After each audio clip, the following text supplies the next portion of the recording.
Welcome everyone to the next episode of Fate. How's everybody doing today? On today's show, I have Scott Flynn. He has a book out called Love Outpouring, Experiencing Ever-Present Happiness by Illuminating and Eliminating the Difference Between Who You Are and What You Have Mistaken Yourself to Be. It's going to be a fascinating topic, gang. Scott Flynn, welcome to your fate, my friend. How you doing today? I'm doing wonderful. Thank you for having me. Thank you for being a part of the show. I really appreciate you taking the time to be here with me. I read your book. I thought it was super illuminating for sure. And I was behind some of the concepts of your book to begin with, but let's start from the beginning. I'd love to hear your journey, how you got here, how you brought yourself to write this book, and where did your personal spiritual journey begin? I didn't seek the message. Mm. The message found me. If if I was to look back, 10 or so years ago, I wasn't supposed to be here right now. I had no idea that I would have been in this message, written this book, fall in love with a culture that I had no idea about before. And so it seems like in this world of non-duality, which is what we're talking about here today, there's two reasons somebody would fall in love with this and engage themselves in this topic. One is just you're a truth seeker. You want to know the truth. You're just out in the world seeking to know the answer of life. And the other one is, which is why most people are here, because of some sort of suffering in their life has made them realize that nothing else or nothing in the world can fix their problem, only falling back into their self, surrendering to their self. So these two paths both lead to the same place, and that place is yourself. Were you not a victim of the trauma and the suffering? You were more, it happened organically, it happened a natural pull, a natural destination for you with these concepts, with dipping yourself in this spiritual world that you're speaking of? No, I'm here because of Oh, suffering. you're here because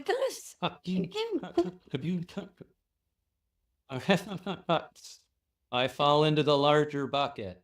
Now, when I look yeah. deeper, we're all seeking the Yes. truth in everything we do in our life. And the truth is happiness. We all want to be happy. But what happened is that in 2008, in the Mhm. housing crash, value evaporated because I was a home builder. And so value evaporated and put in how I like to describe it, it's like it tore the fabric of my understanding of reality of life on how things are supposed to work. And that ripping just sent me into a tailspin of, at the time, was Mm. depression, because out of it there was financial loss happening, there was shame, there was guilt, there was confusion, and I didn't know how to handle that. So my psyche just went into the abyss, and I found myself in a place of darkness, of hopelessness that I never in my wildest dreams could believe existed, like a person could go there. And so it, uh, being the guy that I am, and we're all this, we all want to dig ourselves out of it and come back out of that hole to have a quality life. And I just went on a 15 plus year journey to try to be happy. And I tried everything. This is where, you know, transcendental meditation, meditation came into my life, mindfulness. Let me clear my throat here. I did talk therapy. I was, doing pharmaceuticals from my neurologist. I microdosed psilocybin. I read Michael Pollan's book, How to Change Your Mind, and found somebody that would hold space for me to do a large dose of LSD. I did everything. And it appeared to work temporarily, but it never got underneath the root of the problem. I find that to be fascinating, and I can so identify with everything you said. I've been on a similar path of having trauma. Mine was health related, being so dark that I've never thought I could ever dig myself out of a hole. And I was an Oh. atheist, so I had no spiritual knowledge, no God that I was seeking to help me, nothing. But I did start Mhm. doing things like um, energy healing, um, ayahuasca journeys, same kind of, you know, and I don't know what part of the journey I am. I'm still in the beginning, I think. I'm certainly not 15 years in like you are. So maybe this is, synchronicity. Maybe this is my path that I'm going to get Mhm. to eventually. But I have definitely been doing everything. When you were like listing everything you've done, I'm like, oh, yep, did that, yep, did that, yep. It's Yeah. interesting um, that when we get into a traumatic experience that rips everything away from who we think we are, that we go through very similar, and not everybody, some people could maybe take the other road and get into drugs or go further down the spiral seeking to free themselves from that pain in a different way that is never going to get you there. Or you can get to a place where you can start seeking truth and what are we doing here? Okay. What is the nature of reality? Who am I? All of those very important questions. Yep. And, we're all on the journey together, Scott. Here we are. Yeah. Let's talk a little bit about the principles behind love outpouring and their origins. You speak of non-duality. Why don't we talk about what you mean by that so people understand the nature of what we're talking about? Yeah. So about 8 years ago in this journey, somebody along the way who was an acquaintance at the time, who's now a really good friend, put a non-duality book in my hands and said, I think you might be interested in this. This might be what you're after. And at the time I read it, I'm like, I have no idea what this book is saying. I am surprised I even finished it. But there was something within me that knew that it was really important. Whatever it was important, and I needed to continue down this path. And so, yeah, it led me into this realm of non-duality, which is a subject that is basically non-existent in the States, in the West, you could say. And non-duality is the English word for the Eastern philosophy of Advaita Vedanta. Okay, where Advaita literally means not two. So non-dual and Advaita are the same word. And then Vedanta is actually a body of knowledge at the end of the Vedas. And so we would call that a philosophy, but to the Indians, it is a way of life, a way of being. It's not a thing, it's not a body of man made knowledge. It's a way. And this way, the Indians say, is pointing to a one reality. It means that there's one substance here that's creating all of the apparent multiplicity. And that one substance is awareness. And because you're aware, I'm aware, all 8 billion of us are aware, we somehow have this one substance within us. And theoretically, everything we know has to be that one substance as well. And this one substance of awareness we call self or ourself. That's what makes it so like intimate. Like we are aware and we cannot deny that we are aware.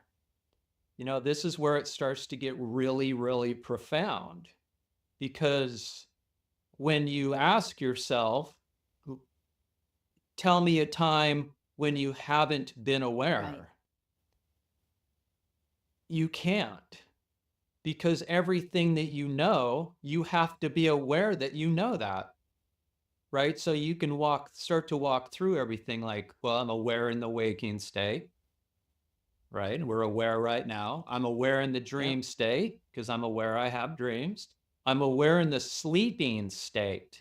People say, what do you mean I'm asleep? Well, what is aware that you had a good night's sleep or a bad night's sleep? What was aware of the alarm clock when it went off?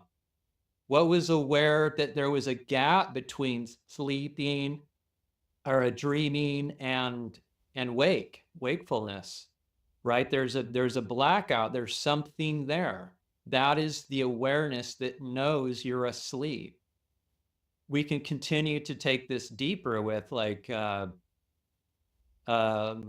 near-death experiences, right? People give these beautiful, you know, just I went to heaven. I saw God in these beautiful realms.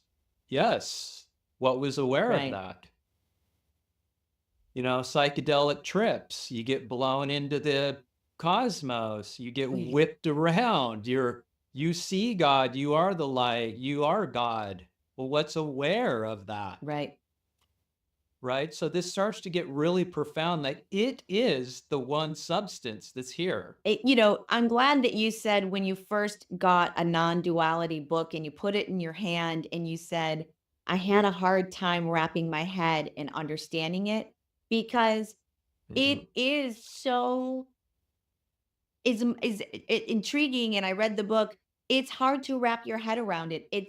I found myself rereading sentences over and over again to try and understand exactly what you were meaning. You know, it's not it requires you to really almost put on a different lens on your eyeballs and think about um who you are versus your ego is a different it's a hard concept to try and get around. So why don't we talk a little bit about that aspect of who we are, our ego and ourself, and how we can differentiate between the two, and and how the ego prevents us from really knowing what we are. Yeah, I would say with what I'm about ready to say, when you're equipped with this knowledge, like you'll understand how it all works. So there's this spurious entity that arises out of self. So out of this one substance of awareness, this spurious entity we call an ego. And it's arises out of you, so it's tethered back to you. So there's always a string home to yourself, a leash back home, you could say. But because the ego has risen out of wholeness, it itself is this sense of lack. So this contraction in us, we feel this contracted sense of person in here somewhere, right? And in this contracted sense of lack, we then are out in the world trying to find happiness. So we're out feverishly running around this world our whole life, looking to fill this sense of lack, when all we need to do is turn our attention back onto the wholeness in which that spurious illusion of an ego rose from.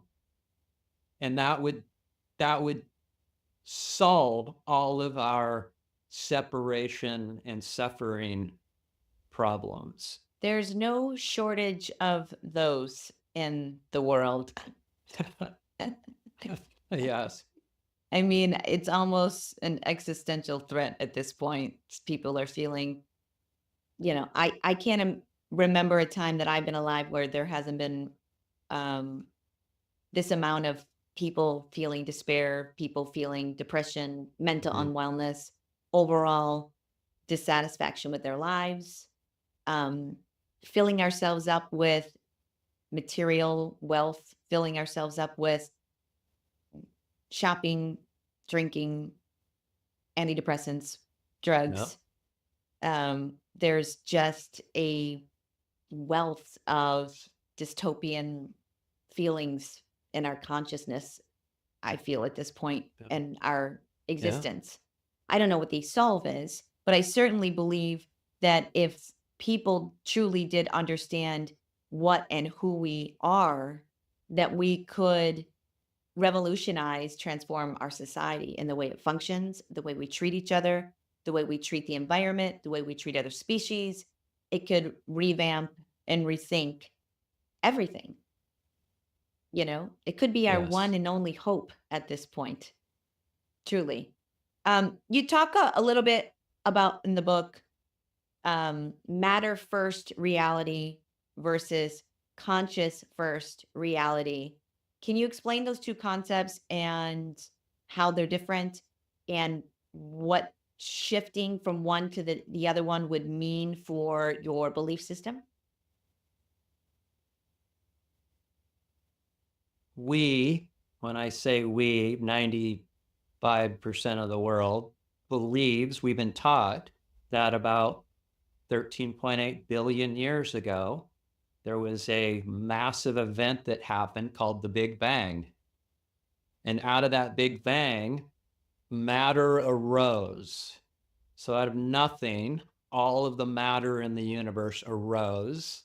And over billions of years, it consolidated and solidified. And a few billion years ago, the Earth became the Earth and became habitable enough for us to live here. And we crawled out of the ooze and we stood upright and created a brain. And out of that brain rose consciousness. And with that body and consciousness is what has created the world as we know it and all of society. That is our mainstream basis of reality. Where it gets perplexing is that this is not the findings of quantum physicists. This is not the findings of neuroscientists or psychologists. When you ask the physicists how this isn't plausible, well, when they go to look for matter, they realize that whatever they're looking at isn't it in a standalone form. That whatever it is they're looking at has an underlying reality that gives it its reality. So then they say, all right, well, what's this then? Well, it's not this. It's borrowing its reality for the other underlying substance. So a quick example, take a tree or wood. Wood has an underlying reality of carbohydrates. So carbohydrates gives wood its reality. What's the underlying reality of carbohydrates? Well, it's carbon, hydrogen, and oxygen. And you can keep just working down. Then you get to the atom. then you go subatomic down into, you know, I bosons, and I it just remember goes that boom. example in the book, and when you were going down, like, because I have a degree in science. My degree's in animal behavior and neurobiology, and once you started getting under Uh-huh. into bosons and stuff like that, I was like, I didn't even hear any of these scientific particles. What I mean, it's been a long time, but I had not even heard of them. I'm sure they're based on quantum mechanics, which is not something I'm proficient in. Oh, yeah, But I had never heard of some of they got those tiny details of what it's broken down yeah. to. So that was fascinating to me. I loved that example. They're trying to find the source of Yeah. matter is what they're trying to do, and then gets down into dark energy, and then dark matter, and then dark energy, and dark energy is just this infinite potential of energy, you could say. They say it's like a two-dimensional soup of infinite potential, and that's where everything arises out of that. So when we look onto the world, the matter isn't matter, you know? Yes. Neuroscientists, when they look for an ego, they've never isolated an ego. They can't find it. They say that it's, electronic, firing of energy within your brain, these nodes that turn off and on. And I'm not something that turns Mm-mm. off and on. I'm Yeah. permanent, Yeah. Yep. right? So that means they haven't found your ego. So they haven't found matter, which is your Yeah. body. They haven't found your ego, which is your mind. And then the psychologists have this super hard problem they haven't solved called the hard problem of Yes. consciousness, where they can't figure out, they've got no probable explanations on how consciousness arises out of matter. It's because matter isn't what they think Yes. it is. I mean, the whole thing starts to break Yes. down. It does. And then you're like, well, what is here? Oh, maybe the Indians were right. Maybe there is consciousness here. There is awareness here. Yep. That that has to be it. That is what we're looking for, which then a new model needs to be built out of what we absolutely know, which is awareness. And that's where the consciousness first model comes into play. Do you feel like that is a model in which they would even allow us to? I'm just wondering at some point in the game, quantum mechanics and the scientists have been really starting to discover a lot about the nature of what our reality is. It doesn't seem to be penetrating mainstream science as far as what we are taught. And many people are not aware of these principles unless you're dancing in this kind of niche spirituality, you know, things. Most people are not taught about quantum mechanics, dark energy, or any of this. I kind of feel like if we were to start really embracing these concepts and understanding what and who we are, we would literally have to change a lot of things about our society. And I feel like there is a train that's on the tracks that they would like to keep moving in this direction regardless. And I would like us to start seeing our species in general start to evolve past what we now see ourselves as, which is matter, which is mechanical almost. Um, sure, people have religion, but even religion is very based in fear, in judgment, in not love. I don't see organized religion based in a whole lot of love. I feel like it's based in fear model. If you do this, you're going to go to hell. If you um, you know, you have to listen to your church elders, your priest, your whatever, instead of looking within and understanding your true nature of what and who you are. Mhm. Like, what do you feel like the long term of getting a book like this out could really do to change our society and how people interact and feel about themselves, the planet, and everyone else? So this message isn't about a person having a better Okay. life. This is about experiencing eternal peace. Because to a person, an ego, it wants the world to change so that it has a better life. So it wants the world to, as it's striving to work, have all the lights be green. It wants to get to work and have a raise without even know it's coming. It wants to get the phone call that their son or daughter just got another A on their test. This is it wants this perfect light to happen for it. What this is saying is that when you change how you experience yourself, then the perception of the world changes. So when you experience peace, regardless of what the world is doing, you experience that from a peaceful place. Because we can't change the world. We can only change how we perceive the world. Good point. See that Yes. difference there? The world is going to be the world. Yes. Good. It's how we perceive the world and experience it. How do you feel about the concept of, you know, we actually create our own reality as far as manifesting what we experience here? How does that relate, or does it, to non-duality concepts? Is that something that is aligned? So non-duality is a little bit more Okay. radical because it's saying that when you come home and rest in yourself, there is no person there. Interesting. Self is infinite. A person is finite. So they don't line up. You can't have them simultaneously happen. That's what an ego wants out of this. It wants to be the doer of infinite love.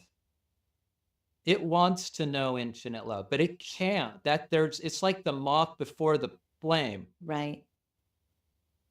To experience the true beauty and infiniteness of self, the ego has to perish in that.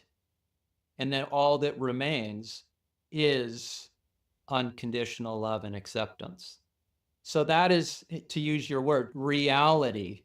You're coming in line with reality. As ego dissolves into self, you're coming in line with reality as reality is manifesting. That's a lot to wrap your head around. Whew. Yes, and nobody does reality. Right. It's see this again, this is to your earlier point. This is the conflict in society, like why we don't want to Yeah. go there. Because we're so attached to our identity that who would we be without our identities? I have been starting to let go of pieces of that through my own meditation practices and learning about spiritual concepts. And this is going to help me on my path as well, of letting go of, like, I am not my job. I am not, um, I am not a daughter. I am something other than these categories. Way Yeah. greater than Yeah, those. these categories that you put Right. yourselves in, that people become very attached to their identity and truly have a hard time letting go. But I am Yeah. working on those aspects. The ego is very powerful, and we are, Yes. I think, run by our egos in a lot of ways. We're not even conscious of it because we are just used to um bowing down to it in a way, giving into it, allowing it to lead us in whatever direction it wants to in the moment. And I think most of us aren't even conscious of our egos whatsoever. Um, why don't we talk a little bit about some of the practices people can do to notice the difference and start chipping away at their ability for that ego to overtake them in their daily lives? Yeah. I like to bring in some hand puppets on this to get some I love that. visualization. I So, so This is the ego's life. We're going to say the ego resides in here. This is and the ego's constantly looking out onto the world. It's an outward projection. And every single thing in its life comes back to itself. So I am a man or a woman. I am a father. I am a husband. I am a son. I own a house. I wrote a book. I am an author. I have pain in my left arm. I, I, I, I, I. There's nothing in your life that doesn't have this thing at the center of it. Okay, so what this message is saying is that we're not denying anything in our life. What we're saying at the beginning, at least, is we're not interested in anything that's happening in our life. We just let it be. This message is about learning how to let everything be as it is. So we just let our life be as it is. What differs here is that instead of having our attention out into our life, we're turning that attention back onto the I and we're questioning it. All we're concerned about is this. Who is this I that believes he's a father? Who is this I that owns a house? Who is this I that's experiencing pain in his left arm? And so what this does, it starts to question the one we think we are, or the one we've mistaken ourselves to be. And when the more we turn our attention on it to scrutinize it and analyze it, investigate into it, the more we realize directly, and this is the main point, the ego realizes that it is non-existent. This is where it gets profound. The ego, has to see that itself is not real. And it's in that direct experience that then it's like, then what remains if there isn't a person here doing that? Well, what remains is the one substance of awareness, which is yourself. And in that awareness is all the qualities we are so desperately seeking out in the world. It's this ego that creates bondage and separation from the wholeness of ourself. And the moment you get a taste of that, like, oh wow, this has got some validity to it. I'm gonna keep questioning the ego, like keep looking behind the curtains until you realize this is the truth. Let me ask you this. How long have you been studying non-duality, Eastern philosophy on these principles? And at what point did you really start making the switch to where in your daily life you are feeling more at peace, more whole, more happy than you have ever been based on learning who you are? What was this Mhm. process for you? So that book was put in my lap about 9 years ago. Okay. I was seeking an understanding from wherever I could get, because I'm like, what's going on here? Like, I need some more information. Like, who's the authority on this? And so I set off on a track, on a search. I became a seeker. And it took me about 4 years to come into this message of Advaita Vedanta. At first, I was in a message known as Neo-Advaita, which is a very shallow understanding of this. It doesn't lead to the depths. It doesn't give you the answers to all the questions you have. And it doesn't bring in love. Advaita is about love. It's a story of falling back in love with yourself. And that came into play about 4 years ago now, where I was listening to a Rupert Spira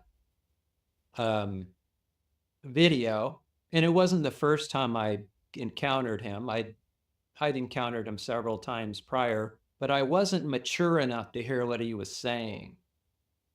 I wasn't spiritually mature enough, but I must have been at that moment, and I heard it. He took me straight to myself, and I was like, oh, it's right here. I am it. I am is what I am seeking. And so this message of Advaita Vedanta just got deeper and deeper, now since I was on the correct path, which led me to India, which led me to the teachings of Ramana Maharshi and all of the Indian sages that have come out of India and their profound culture that I say has set me free. If you're, this book is meant to expedite what I just said, right? It's to try to take you there within a year or two, not 9. Right. Because depending on our spiritual maturity, you're going to have to spend some time in the intellectual side of it, like coming in line with it, right? Like trusting it and being curious. And then you seem to reach a point to where you surrender into yourself through a practice known as self-inquiry. And once you do that, you could say it's over. Like you're done. The ego's days are numbered. Because once you turn your attention onto yourself, which is just pure peace and tranquility, you know that there's nothing out in the world that you can go find or get or attain that can ever deliver what yourself can. Would you say you're at the state of your spiritual journey where there isn't much that can rock you or spin you or provoke a trauma response? Are you there? Are you resting every day in a sense of such peace and tranquility that regardless of your surroundings, you remain in that state? Is that where you're living these days, Scott? Wow. Primarily, the answer is Wow. yes. And it's because I prioritize Mhm. happiness. I prioritize contentment. And what does that mean? Where do I find that? How do I do that? And this is where it gets so simple. The mind says it can't be possible. The only task you're asked to do in this message is to turn your attention onto yourself and rest your attention there. That's it. And attention, or yourself, you could say, cures the problem from the root out. Because the ego won't cure itself. It will play the game. It will morph into now the guy who's at peace with himself. See how Yes, slippery it it is is? slippery. It's totally slippery. So the only way to do that is the ego, which is another word for attention, because the ego is the one who thinks it's attending to everything. That when it turns around and sees where true happiness resides, it prefers to be here now instead of out there. And because of our conditioning, it can take a while for that realization to happen. Yes. But anybody that does this is where the sages say we can all be saved.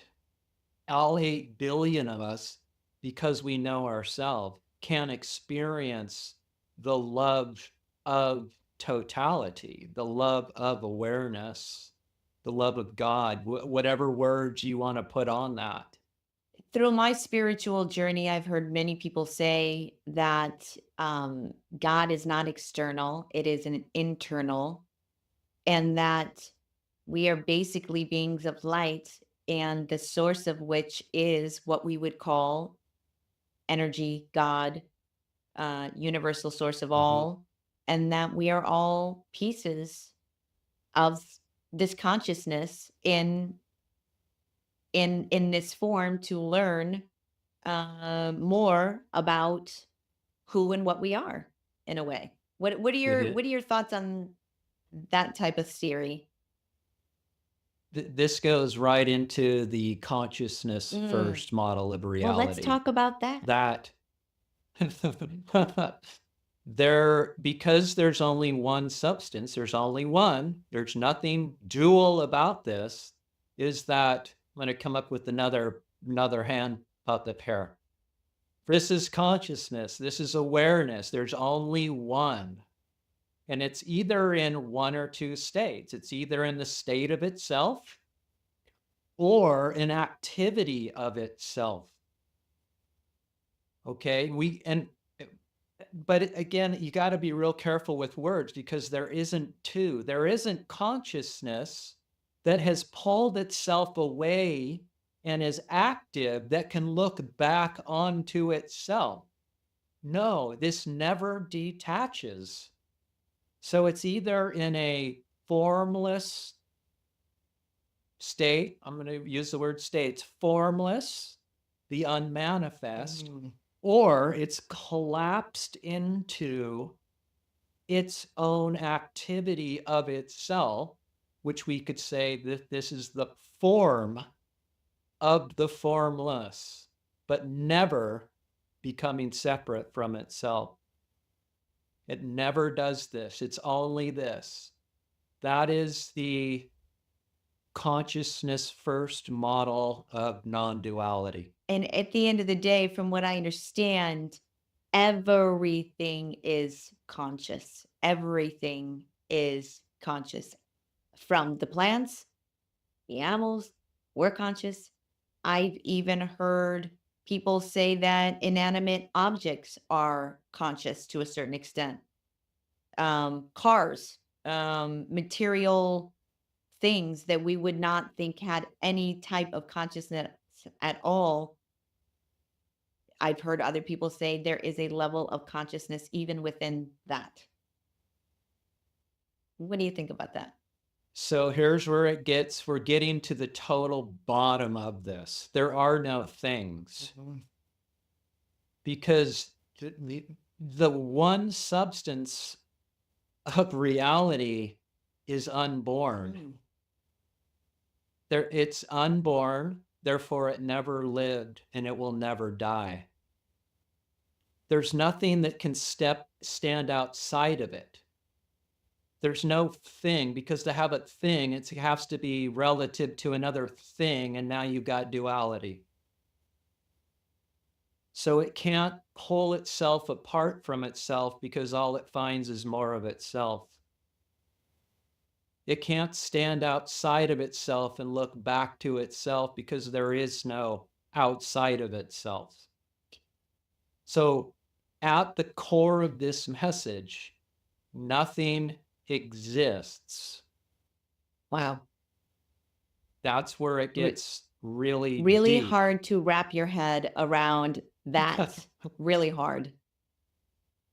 But that's what allows for a non-dual. This has to be the case for there to be non-duality. Yeah. And that's why nothing can be separate, right? That's where this comes back to the beauty of it, where it's proof that nothing is separate from anything else. There can't be separation. There's only Yeah. unity. We are victims in a way to our own five senses. We can only interpret things based on our ability to see, touch, taste, smell them. Even with our eyesight, we're limited to a certain spectrum that we can see. There's things that are going on beyond our sense of being able to see that are real, that are out there, that are things that we can't visualize within our own ability, our own eyes. So I've always said, and I say it all the time, that there's so much more going on out there than what we are even able to interpret with our own senses. And it's getting into these concepts, it really is something that you need, I feel, and I'm going to um, take time to practice. You take time to sit and contemplate these questions, such as who am I? Who is aware? What am I feeling? Looking within. It feels like it's not the easiest thing in the world to step into or grasp. Did you find your journey to be difficult to step into these concepts and hard to accept and grasp and initially at least find yourself? Because it seems difficult to find yourself. Absolutely. It Yeah. freaked me out. That book freaked me out, the little blue book 9 years ago, because it said, you're not who Yeah. you think you are. And at the time, well, then who am I? Like, what am I? If I'm not this, does that mean I need to die somehow? It's weird. Like, because it was so new and it kind of came in so fast that, and I couldn't get the questions answered quick enough. Yeah, that's one of the primary roadblocks in Yes. this, is this fear of the absence of individual, of a person who's going to do this life if I'm not here to do it. And the answer is the same thing that's been doing this life your entire life. It's been carrying you this whole life, and that's yourself. But yeah, the fear of the absence of Yes. person definitely is something that can't be overlooked. It needs to be addressed, and that's why I encourage the continual peeking behind the curtains just a little bit if Yeah. you need to see if this is true or not, and in the hopes that you experience the joy that comes out of the dissolution Yeah. of ego. Plant Eh, medicine might be able to yeah, help that because, it does kind of do an ego dissolve in a way, not in the same way I don't think as this process would be, but a temporarily. temporary dissolve of what you think Yeah, you are anyways. yes. It does open you up to the Yes, possibility that this message has truth to agreed, it. agreed. Absolutely. But it in itself, it's another temporarily, or a temporary vehicle of Yeah. of It is. peace. It's not going to get you there. You're gonna have to do the work. It is a temporary state, and then 9 times out of 10, you go back to thinking, feeling, sailing exactly what you were feeling Yep, before you went on your journey. So, exactly. that's Yeah, samsara, exactly. the ebbs and flows of happiness and Yep. unhappiness that we all just, this is suffering in general. I mean, Let's talk a little bit about some of the concepts or definitions in the book that you speak of. Like you talk about Ninyani. What is Ninyani in the book? Brewer. Niani. Aniyani, What is that? Niani. aniyani. Okay. So Niani. Jnana, we start there, is one of the four yogas in the Vedic scriptures, right? So the Indians have four primary paths called yogas, and one of them is known as Jnana, which is pure knowledge. And what is pure knowledge? Yourself. Awareness is that pure knowledge. So when you know pure knowledge directly as yourself, you know nothing other than that. Okay. And in that one knowing, you know all, because it's in that one contains everything, because it's nothing, everything else is nothing but an activity of itself. So when you know the one awareness of yourself, you know all. This goes back to your question when you asked me, am I permanently content? A jnani is. A jnani is somebody who has permanent abidance in self. All they know is the infinite love of the one reality of their self. And nothing in the world can pull them away, because there isn't a world separate from them to pull them into anything.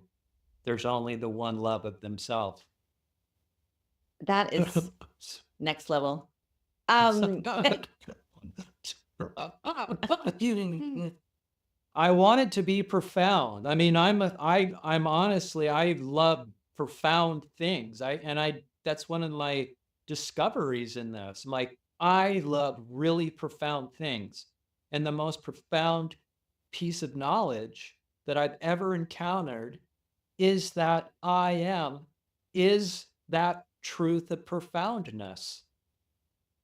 That I am, and you are, your I am, my I am, all 8 billion of our I ams are that one truth. That is fascinating. So let me, and we also in the book, you talk about the neti and the self inquiry process. Well, can you talk to us a little bit about the steps in which we get to where you are in life? We all want to be where Scott is in life. Let's just face it. We do. Well, I mean, you are. That's the thing. This message isn't anything new. You're not learning anything new. You're remembering what you've always been. That's great. Yeah. Right? The ego thinks it's something new.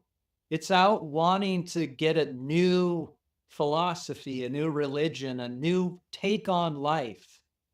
No, there's nothing new here. That's the good news of the day. That's the gospel of the day. That you are this as well. So neti is, it's Sanskrit for not this, not this. Okay.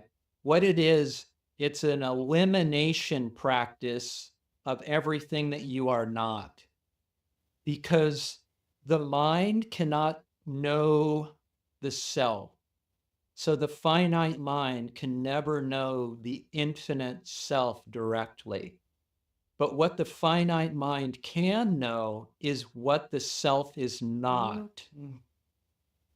Okay, so, back to what you were saying earlier about, I'm not a sister, or I'm not a daughter. These identities, okay, you're starting to chip away at the falseness of yourself, which reveals the truth of yourself.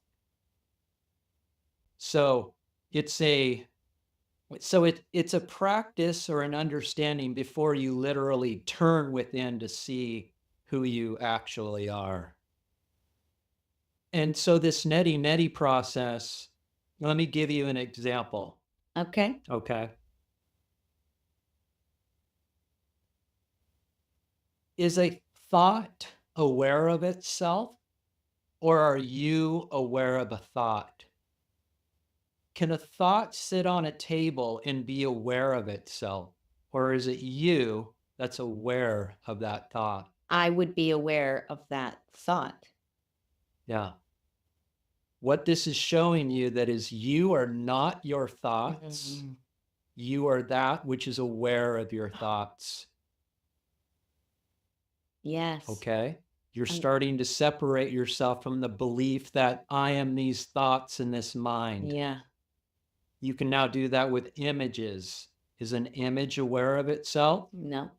Or are you aware of that image? I am aware.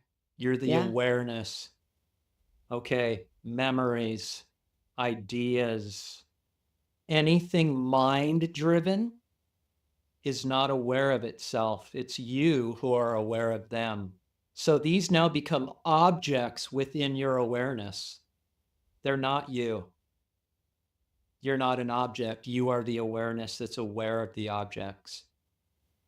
So in general, is a mind aware of itself? Can your mind sit on a table and be aware of itself, or are you aware of your I mind? am aware of my mind. That's right. You are not your mind. I mean, like, it's not like, Yep.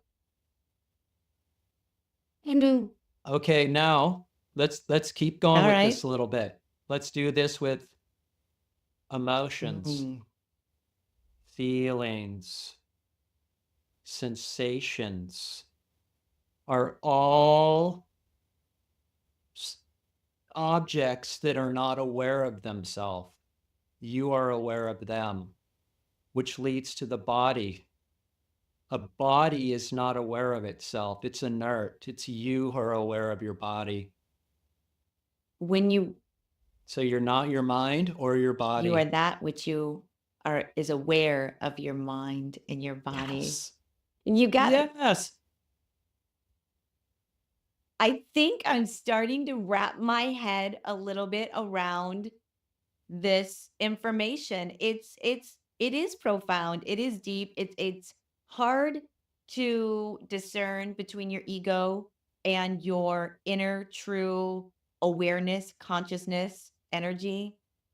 It is Mhm. a fascinating. I am definitely glad that I read your book. I am I am going to march in this direction. I am because I do feel that it is going to give me, I've everybody has trauma. I certainly am dealing with trauma in my life. I'm certainly starting to understand when you started saying you are not your feelings or your sensations or your thoughts. Rupert. Those are big things to start really acknowledging is that you are aware Yes. of your emotions. Because I do feel like we get so led by our emotions instead of feeling them, realizing what they are, that you are not them, that you don't have to maybe entertain every single emotion. Maybe you don't have to entertain every single sensation. You are aware of them, but it doesn't mean you need to um, react, maybe. Yes. I mean, what you were just introduced to there, you were just introduced to yourself. That like gave me You're the awareness. And when you smile, like I can tell when people tap in because they smile because you are the love you seek. And when you turn your attention on to who you actually are, there's a release, a release. it's definitely a gift. And it's you just came home to yourself. Like you can't forget this. This is direct knowledge that you can't forget. This is part of the profoundness of this message is that we only we only are interested in that which can be experienced directly, which you just Yeah. did. Wow. And if you turn to that awareness, we didn't talk about the qualities of the Well, awareness, right? Awareness, when you turn your attention there, is this boundless space of freedom, right? You become free, the body becomes free because the body follows the mind. When this says that there's problems, this tenses up yeah. or loosens up depending on what this does. This is saying that the mind is basically dissolving, which then dissolves all of the tension within the body. And what does that? Knowing ourselves. So we continue, we're like, all I have to do is continue to turn my attention here, and it will take care of the mind and the body. That's a revelation, ladies and gentlemen. That is, right? That is a revelation. You should have you ever thought about teaching a class on this? Well, I do give, free one-on-one sessions to where I meet people where they Mm. are. So some people are just getting started and depending on where we are, I don't rush them into anything. And then some people are already, in self-inquiry and want pointers, you could say. So I try to meet people where they are. But because of you and who you are and what you do, I wanted to take you there to yourself during this so that you can experience that right here and now. Yeah. I mean, it's it's definitely next level feeling of excitement in a way.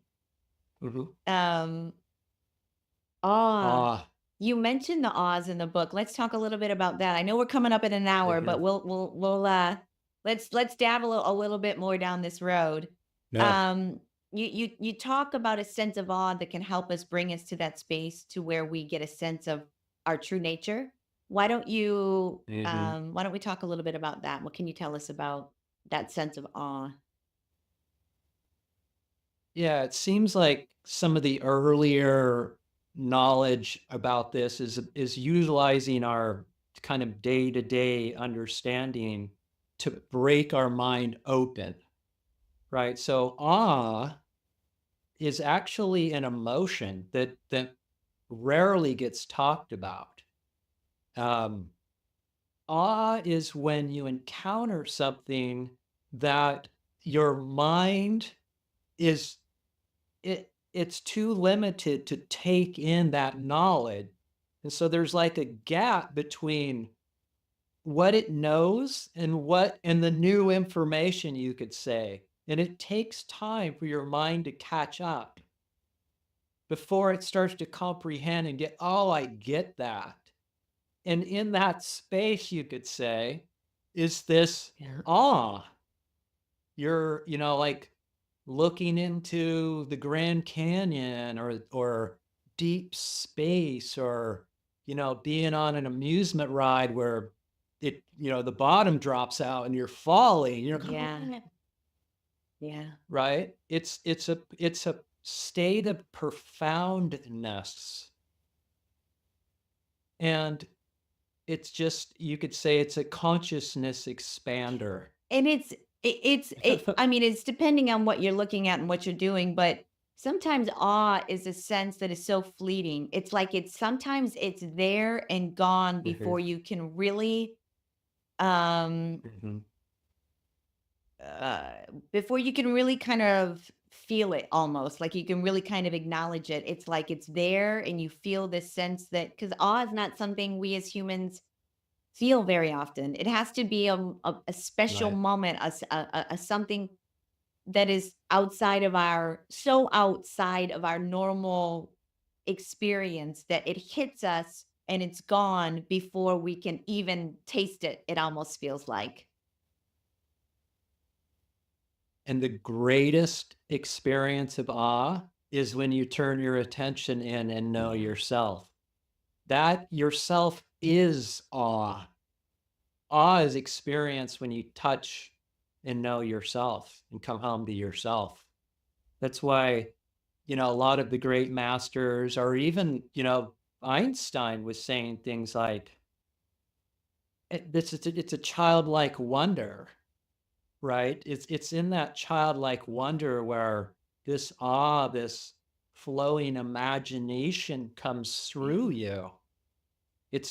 It's childlike. It's awe. You are awe. You are profoundness itself. I so love this entire conversation. I think it's so important, and I hope it touches as many people as possible. I really do. It's, if people are looking to step into this sense of getting to know what we are, who you are, self-inquiry, all of that. It is I think it does have to be a practice. I know I'm going to be thinking about it on a daily to try, cuz it's fleeting. Even that moment of me experiencing it, Mhm. it's I feel like it's escaped me already, if that makes sense. Um Yes. what do you feel like is the biggest roadblock to people experiencing this more often? What is the best advice you can Yeah. give somebody if they are looking to be like Scott Flynn? We touched on one of them. One of the roadblocks is the fear of not knowing who you'd be if you let yourself go, your egoic self, your identities. But I say the biggest one is self-doubt. That's self with the capital S. The belief that this cannot possibly be the truth. That I am isn't the truth. Like I am not it. And it has to do with our conditioning. Our conditioning runs so deep for so many generations that has moved us away from this, that hacking through the jungle to get back there might take a little bit, but it's there. It is the truth. When we sit quietly with ourselves and be honest with ourselves, we know that this knowing, this calling from within, this whisper is there. And it's following that tether back home to see the truth that you are the truth. And so the number one roadblock is self-doubt. I can see where that would be a huge, even within my own being of, yeah. Because it's so simple. It's prior to simple. It's prior to your mind. That exercise we just went through. You are awareness. Awareness is prior to everything that you know. That's why it's so simple. And then you only have one task, to turn your attention within and know the one of yourself. So there's only one. There's literally never a second thing or experience going on here. I mean, on that note, Scott, that is a lot. This was a lot, ladies and gentlemen. This was a lot. I encourage everyone to go pick up Love Outpouring. It will crack open that brain of yours and make you think and really bring a new sense of everything, really. Yes. Peace. Yes. The only thing. I mean, I can't thank you enough for coming on the show and speaking with me today and allowing me to momentarily even acknowledging and understanding the sense of self of I that lies within, that is not involved with my egoic mind. It's prior to it. Yeah, I mean, it is just really exciting. I'm going to March 4th. I'm on my own spiritual journey here. And part of the reason why I started this podcast was to learn everything I could about who we are, the nature of reality, what happens to us when we die.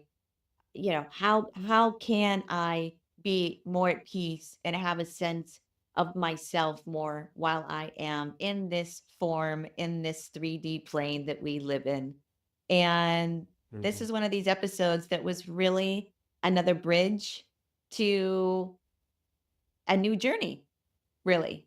So thank you, Scott Flynn, for being Christy. a part of the show. Where can people pick up your book? So Amazon and Barnes and Nobles, all the typical places. They can find me online. My website is loveoutpouring.com. My YouTube channel is at Love Outpouring. So I keep it simple. So if people wanted to reach out to you for tips and for insight into how to seek their own eternal happiness and bliss, they can reach out to you to your website for that help. And in your YouTube channel, do you just do like clips of like what could people find on your YouTube channel that would assist them in this journey? Yeah. I have a knack for being able to put this in like verbal diagrams for you to see what's going on. So I've got a lot of like phase by phase stuff or step by step. Plus I've got, different playlists on there like self-inquiry, surrender, start here, what is self, what is ego. So I am describing in words and diagrams what we just spent an hour talking about, which helps you understand quicker. My goal is to expedite your happiness. I love expediting the happiness. Everybody be doing that. Well, I will put all of that in the show notes. And like I said, gang, pick up that book. It will open up you to experiencing life in a different way completely. And peace and happiness is the goal always. Yes. With Yes. that, gang, thank you so much, Scott Flynn, for the conversation. I am honored that you came to join me today. I will put all of it in the show notes. And ladies and gentlemen, that is a wrap on this episode of Fate from Atheism to Enlightenment.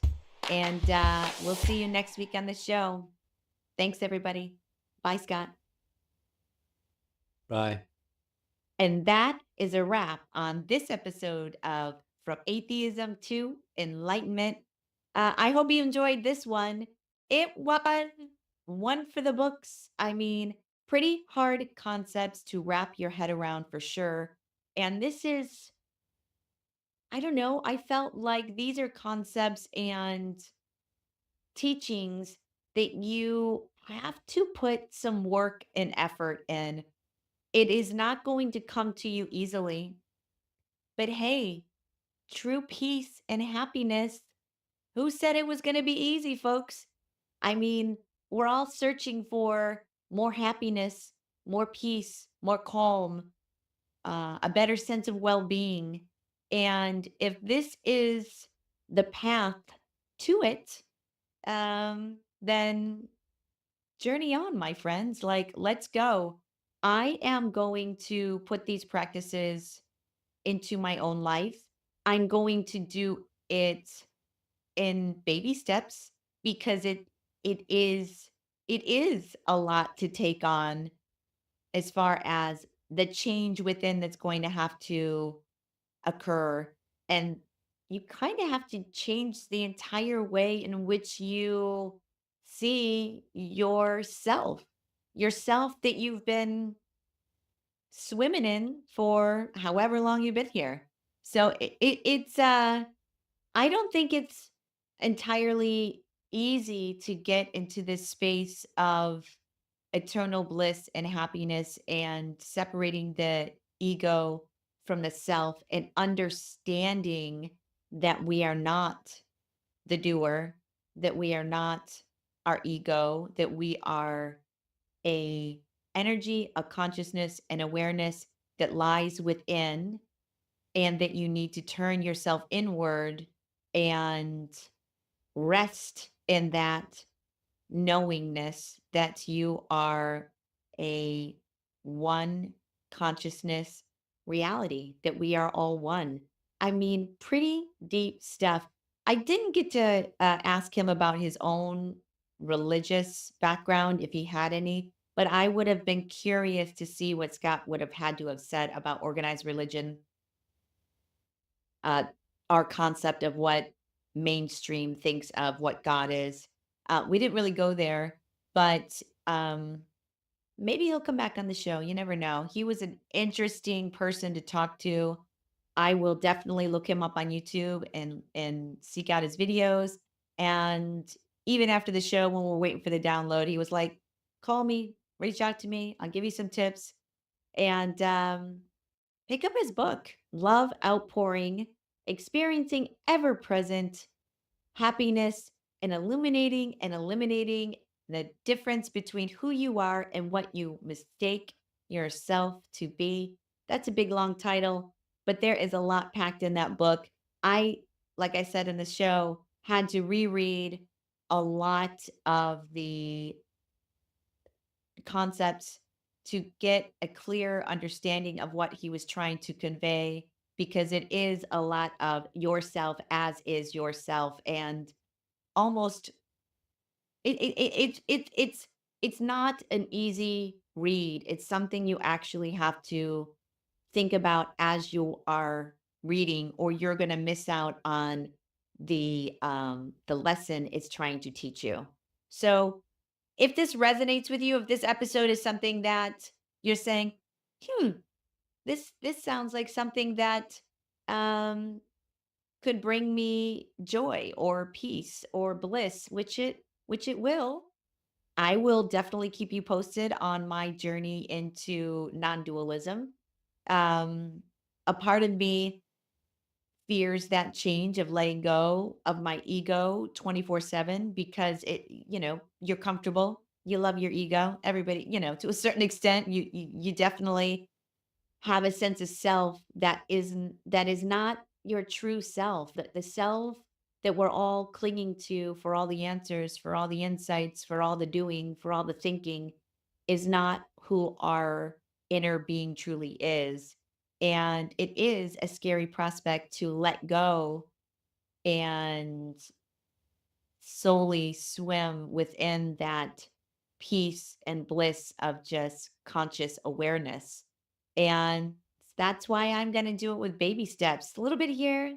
Let's, ask yourself the question, who am I? Who am I? Who is thinking this? Who is feeling this? Am I aware of my own thoughts, my own feelings?